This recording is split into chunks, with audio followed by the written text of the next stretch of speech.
Hey everyone, this is Dan. Welcome to a new video here today, and we're going to be talking about how to sound less like an amateur player and more like a professional. When I say amateur, I do not mean it in a derogatory fashion. There are a lot of amateur players, people who aren't playing in professional bands or anything, or teachers or whatnot, who are actually, fantastic players. I just mean less like a beginner player, or not sounding so much like a beginner player, and more like someone who's accomplished, who has control over what they're playing and whatnot. So, firstly, we're going to start off talking about string bending, how to control string bends without letting the bends or the tension of the string control what you're doing. So I'm going to take a simple lick. I'm going to play it firstly in the manner that I think probably someone who's not been playing for too long might play it. And it's going to sound like this, a very simple lick. Okay, so I want to turn that into this. Okay. And there's a couple of differences there, but the main one I'm going to talk about here is the string bend at the top. The second time that we played it, we didn't do this. We went. Okay, we cut that note off at the top. So what I find is that with a lot of beginner players and people I've taught in the past, they find that when they bend a note up, they feel like they have to release it before playing the next note after. That's not because they want to necessarily, it's just because they feel like the string is forcing their finger to do that. So we want to be able to mute the note that we played as a bend, okay? So when I play this bend here, by the way, when I am bending, you want to be able to place other fingers behind the actual finger you're bending the string with. Well, really, you're bending with all three.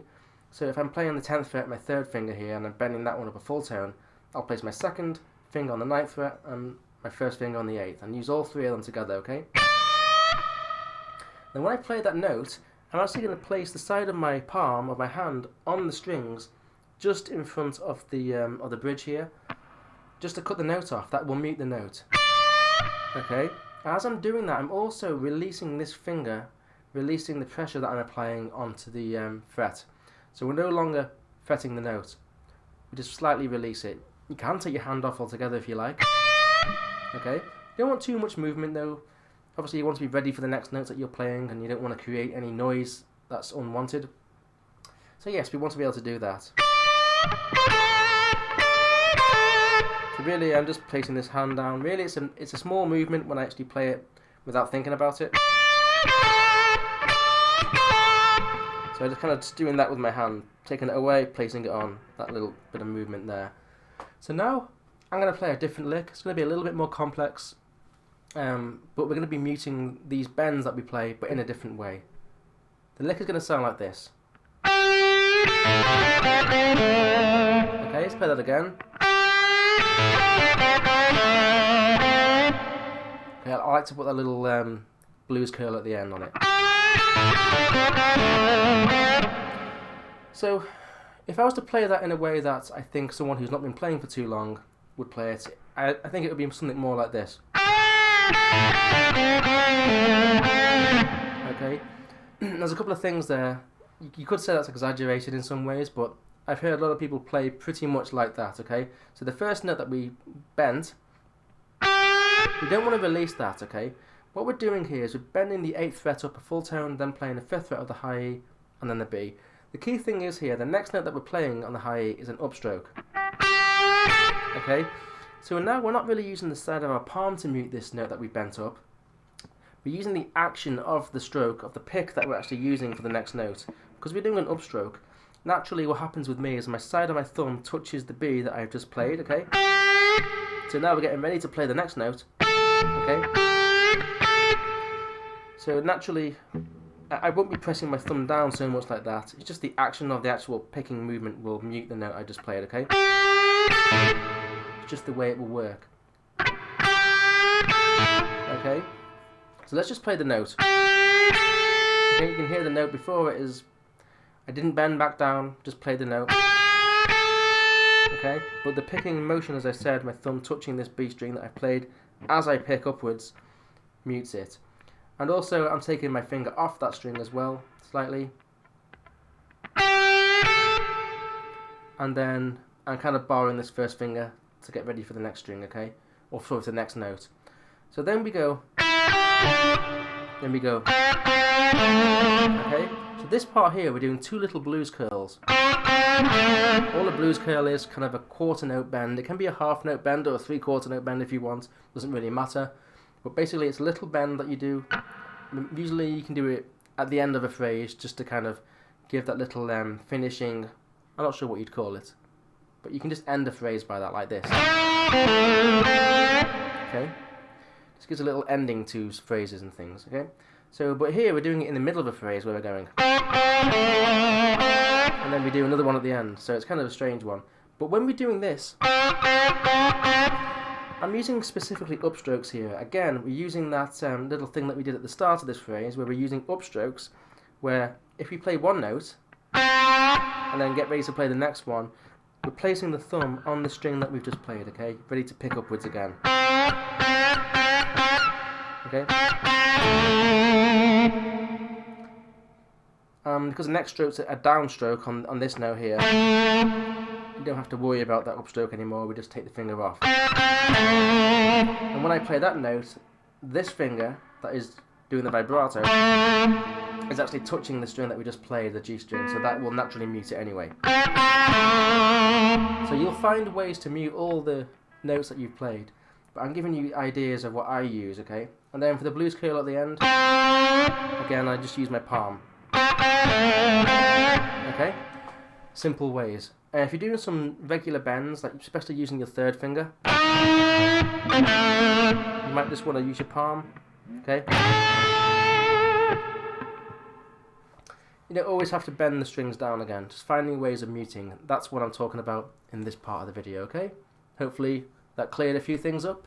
Okay, so now I want to talk about using rakes, okay? Using rakes in before we play a certain note. Now this is something that I think really can make you sound a little bit more professional. When I first started playing lead and I heard people do this, I was like, what's going on there? I can hear them playing this note, but there's something different about it and it sounded really cool. And so we're actually going to clean the sound up a little bit here, and we're going to take the first lick that we played, or part of it at least, and we're going to turn that into this. Okay, hear the difference? You get that brut sound in front of the note. I really enjoy doing that. You don't have to bend notes when you do it. You can do this sort of thing, like a... or that sort of thing. It's just getting that nice brut sound in front of the note. It really adds kind of like an accent to that note. And if I was to play with more gain, often I would play it a little bit faster, more of a strike, like this, as opposed to this. You've got this. More of an accent, more of a bit of power, that kind of a whoosh sound into the first note that we play, okay? But if I was to play that quietly, I might just go a bit slower with the rake, okay?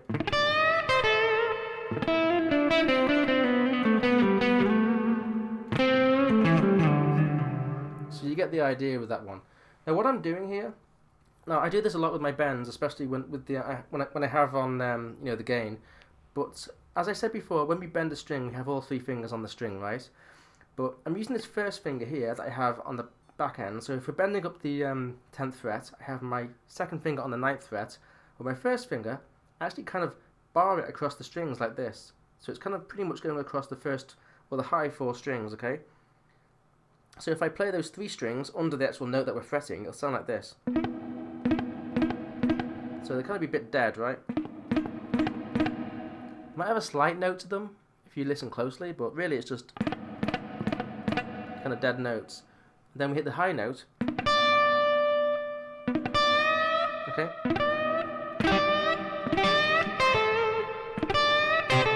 Get the idea? That's all we're really doing, is using this finger to mute the notes. Also what I do is I kind of use a bit of my palm to mute the string at the same time as I do this.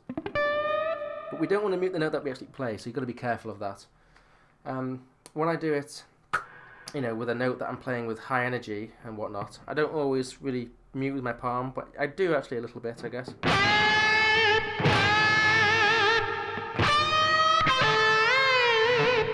You know, but we are using a bit of the palm to mute the notes as well as placing this first finger across.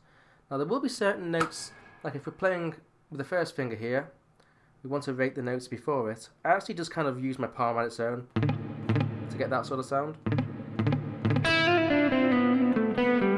But you could do something like this. Like put your third finger across.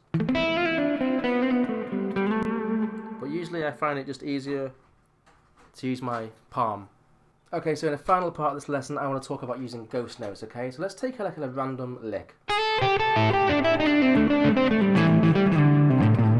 Okay.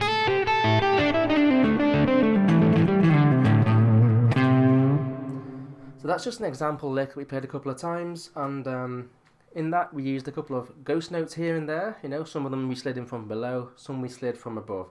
Usually when you slide in from below, they sound a little bit more jazzy. From above, they can sound a bit more bluesy and whatnot. So we can take a basic lick like this. Okay, and if we use a ghost note in the middle of that, we can get it to sound like this. Okay, really cool sound for just such a simple lick, okay? You can get quite a lot of emotion out of that little sound, that little ghost note. And they're really cool to use. So usually a good place to start would be to use the blues note, the flat 5. So if you have a, you know, in your scale there for A minor, you can go slide from that blues note into the, you know, into the 4th there. So you don't want to accent the actual note that you slid from. So you don't want this sound. You almost don't want to sound that note at all. You want to have it sound as if you're already on the move with your slide, okay? And the same from below. Okay, a bit more jazzy, you know. That sort of thing.